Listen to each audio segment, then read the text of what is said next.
કેશોદ નગરપાલિકામાં સમિતિઓની રચનાને લઈને વિવાદ સર્જાતા સમગ્ર મામલો ગરમાયો છે।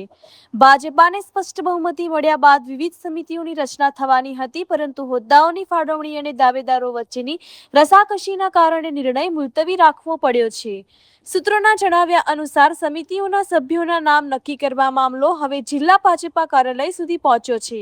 બીજી તરફ ચૂંટણી દરમિયાન કરાયેલા વચનો પર અમલ ન થતા નાગરિકોમાં પણ અસંતોષ જોવા મળી રહ્યો છે।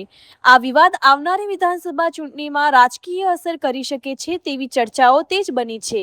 કેમેરામેન સાથે રિપોર્ટર શોભના બાલસ, કેશોદ।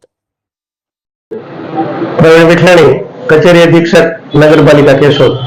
કેશોદ નગરપાલિકાની એક સામાન્ય સભા આજરોજ કેશોદ નગરપાલિકા કચેરીના સભાખંડમાં રાખવામાં આવેલી હતી, જેમાં કુલ 36 સદસ્યશ્રીઓ પૈકી 34 સદસ્યશ્રીઓ હાજર હતા અને એજન્ડાના 1 થી 5 મુદ્દાઓએ તમામ મુદ્દા છે એને સર્વાનુમતે બહાલ કરવામાં આવેલ હતા અને સુખરૂપ રીતે આજની સામાન્ય સભા છે એ સંપન્ન થયેલી હતી।